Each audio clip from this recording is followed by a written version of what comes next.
This is a story from the Dallas Morning News. Quote, "We knew everything," Trump says as U.S. shifts military resources after Israel hits Iran. It's from the AP, as reported by Dallas Morning News. The United States is shifting military resources, including ships in the Middle East, in response to Israel strikes in Iran. President Donald Trump told Reuters in a phone interview Friday that he and his team knew everything about Israel's plan to attack Iran and that he had given Tehran fair warning it needed to make a deal on its nuclear program. "We knew everything, and I tried to save Iran humiliation and death. I tried to save them very hard because I knew, because I would have loved to have seen a deal worked out. They can still work out a deal, however, it's not too late." So this is initially the talk was that the Trump team, the White House had no idea, and they were planning negotiations. I think I don't know if we have this one. No, we don't have that one pulled up. We do have this. Trump says Iranian negotiators working with the U.S. are no longer alive, and says they didn't die of the flu, they didn't die of COVID. Israeli sources had been reporting. Check this out. How an Israeli-American deception campaign lulled Iran into a false sense of security.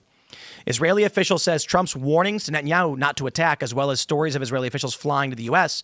and PM taking a short vacation, were put out to fool the regime. Now, I don't know how much of that is true, but with Trump saying we knew everything, it sounds like that may have been the case. That the U.S. was basically saying, no, we want to negotiate with you, considering Trump's the one who killed the nuclear deal. So him saying, I want to negotiate you, it's plausible. And the reason why they're keeping this from the American people is that Trump knows his base is largely anti-intervention and doesn't want to be involved in this. But it's entirely possible. Trump was trying to maintain the posture of we don't want to be involved in this conflict, getting those stories out so Iran thought the attack would not happen. The Netanyahu also said he wants an Iranian revolution. He wants the people to overthrow the dictatorship that is their government. He doesn't have a problem with the Iranians. It's the government. It's the dangerous, psychotic. This is his argument. I think Trump might feel the same way. And I'll tell you what, if I was in their position, if I was the Ayatollah Khomeini right now, and I was betrayed like this by the Americans in the middle of the peace deal, I would never forgive them, literally never forgive them. So unless they're removed from power or destroy, whatever, unless they're removed from power, I don't see this conflict ending. Now, if there is a regime change in Iran and there's a democratically, maybe there's a republic that's instantiated, maybe that can quell the violence, but I don't see it. Other than that, I don't see it. That kind of wasn't the result in Iraq. I don't know that would be the result in Iran either. Iran was a successful democracy. They do have a much longer history as this is going to sound bad, but as a civilized state. Like, they have been around independently for thousands upon thousands of years. On the other hand, Islam is a tribal. It's a religion that likes violence. And the concern that I would have is that what Trump may not be understanding here is that in Islam, in their eschatology, it says that in the end of days, the stones will cry out, "There is a Jew behind me, come and kill him." Yeah. So when you look at the people who are in charge of Iran, as much as the regular average Iranian probably isn't a hateful person, the people in control are, and their opinion is that it is better to die than it is to submit to the world outside of Islam. And that would be the concern I would have. I think it's foolish to go into a conflict with them expecting that they will tolerate their own people rising up. They will happily kill them before giving up power. I heard that the Israelis basically launched a surgical strike destroying members of the Iranian government and military, like top nuclear scientists. They were literally killing people in the room. Like, they were selecting the room that they were in, shooting ordnance into the room that really basically just killed the people in the room, and it didn't destroy the building or whatever. So sorry. Go ahead. Finish. No, that's it. I just wanted to clarify your point. It's not when the end days come, it's that they won't come. The quote is, "The day of judgment will not come until Muslims fight Jews and kill them. Then the Jews will hide behind rocks and trees, and the rocks and trees will cry out, 'O Muslim, there's a Jew hiding behind me, come and kill him.'" Yeah. So basically, that was actually in the Hamas charter too. Yeah, it's their eschatology has it that when we come to that point, that the war will happen, and then even these stones and trees will cry out against the Jews. That is, I think it is a prerequisite for Yes. them to meet the day of judgment Yes. to do this. And that might, when you look at the Shia position and the intense religiosity of the Iranian regime, I would be very concerned about what they might perceive this to be. It's interesting. The caliphate is an interesting concept, that a religion itself formed a state. The Muslim caliphate in, like, I don't know what it was, 700 AD, 800 AD. I mean, Israel is technically a religious state, but that there was like a country, but there was also this caliphate that was a country. Like, was Muhammad like a governor? Was he a president? Was he what was he? He was a prophet and Yeah. And a war leader? he was a warlord. Yeah. And in Islam, the caliphs are basically his direct descendants. Sometimes, and depending on which Shia or Sunni, might be a more spiritual succession, and in some cases, it's a more direct lineage from, I believe, his cousin. That it's intricately tied into the governance of the system is like. Oh, they fully believe that the successor of Muhammad is the one who should lead both the religion and the state. Yeah, and that's a big part of the problem because of a lot of the things that the religion specifically said, specifically about Israel. And it's very different from the way Christianity views this church and state relationship. And I understand I got cooked this morning. I know, but they don't see it as a partnership. It is one. And that person is to lead Islam into a position where it overtakes the world. Yeah. But of course, then it has to shrink back and it has to be cornered. And then it's kind of like Revelation. Muhammad just kind of took Revelation and rewrote it. It has to shrink back and be cornered? Yeah, it expands and then it is defeated, pushed back to Jerusalem. It's really crazy how this is all in Revelation in other wording.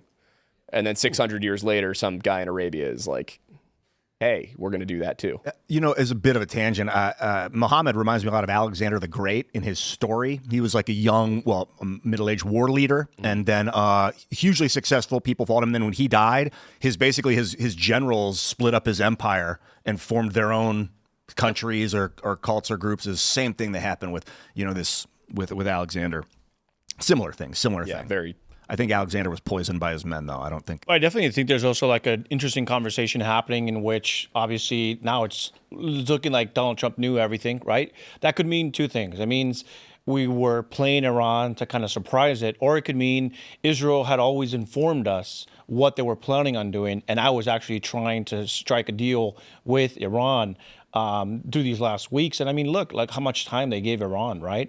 So, I mean, I think Trump in some way can kind of be like, look, I was doing my part. Of course, Israel needs to run it by us. But I think that there was like, I've heard like people like Ben Shapiro say, and then you had Mark Levin saying that who are we, the United States, to tell Israel that they're not allowed to strike Iran? And I'm thinking to myself, I'm like, look, that can only be true if we take the Ben Shapiro route, in which we're just completely disengaged. But if we're sending money over to Israel and they're depending on us, which the reports show that America has interfered and intercepted a lot of these missiles. Well, wait a minute, what happened? I thought Israel didn't need us. They brought Mark Levin on Fox and Friends this morning, and that dude is Israel first as they come. Yeah, he's lost the plot, man. He was like fervently saying, it is America first to defend Israel and fight Iran and all that stuff. And he's like, and they call me a neocon. And I'm like, that's not America. Like, that's literally not, it's the antithesis of America first. Yeah. I will say this is something that I actually have a conversation with my audience about, being Hispanic myself, my mom from Mexico. We don't have, I don't understand this like America-Israel stuff, to be honest. Like I see like all these like Americans, kind of like evangelicals, talking about like this undying loyalty to Israel. But like in Los Angeles, we don't like, my mom we never grew up really we never talked about Israel. You've never been? What's that? You've never been? To Israel? Shout out to Douglas Murray. Oh, yeah. I haven't got invited. Well, are you Catholic? I'm not Catholic, no. But you are Hispanic. I'm Christian, yeah. So I'm going to take another L as a Protestant today. This is rough for me. But this is, again, Protestantism, which is largely where the idea that we're supposed to defend Israel comes from, because it's not that Americans are supposed to defend, it's Christians are supposed to defend the Jews. Christians are supposed to defend Israel. And this is an outspringing of a certain kind of Protestant theology that is native to the United States of America that came about in the early 1900s, which kind of pushed this idea of we're supposed to be supportive of Jews, we're supposed to be supportive of them as a state, and it bases this upon a very skewed interpretation of the Bible. But I've heard that before, not to interrupt you, but what I would ask is, so then how did Christians bless Israel or Jewish people before 1948? So like between the fall of Israel back then and Zionism. 1948, how did Christians bless Jewish people? We persecuted them quite a bit in the Middle Ages. Yeah, the Jews got in the Bible are the ones that killed Jesus. So that was like they were the enemy in the Bible. So the Christians basically they set that up pretty early on to let you know the Jews are the enemy. Anti-Semitism was kind of the default position of the church for a very long time.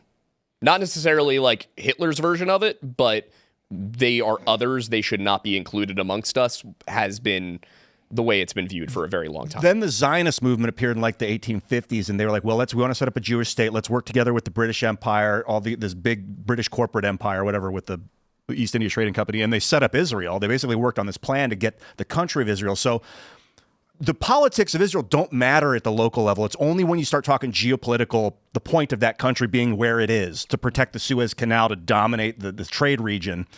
Then if you start to question the validity of it, they'll start throwing religion at you and being like, don't you believe in, Ian, aren't you afraid of? Yeah, but they're like a big part of why there's a fight over like Israel is because of Jerusalem, right? Like because like the Islam, Christianity, and Judaism all consider Jerusalem to be like their holy city, and so it's not just about like the Suez Canal or about the internet, the liberal global order, whatever you want to call it. Like there is like deep-seated religious reasons for both of the groups that are PO'd about Israel to want to have access to Israel, to want to control that land. But see, here's the thing is like, so I still have family in Mexico and we go visit all the time. I was just there not too long ago. And it's just something that even in the churches, even the culture there, we never, ever, ever speak about Israel. Like we never talk about it, whether it's in the news or not. It's not like we're like, oh my gosh, like what's going to happen? Like, the Mexican people are not demanding that their government be like, hey, you need to do something. But then here, like you have people like Mark Levin, and he's like you said, it's America first, to be like, I would just never hear that, and I've gone to like Peru, I've gone to like Honduras. You just never hear this. It's just such a like a weird concept. What you're saying is someone needs to launch MyPAC? Oh yeah, MyPAC. Yeah, the Mexican Israel Public Affairs Committee.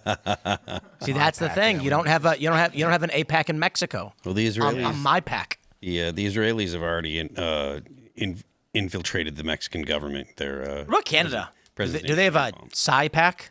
For sure. I hope they do. We got to sign them up. I feel like Canada's in China's pocket at this point. Yeah, we need Canada back. We need they have a CCCPAC. Secret Chinese police in Calgary. Yeah. Well, there was talk of that here in the U.S. as well. The FBI's mentioned that there were actually, I think it was like San Francisco area, New York, Boston kind of area.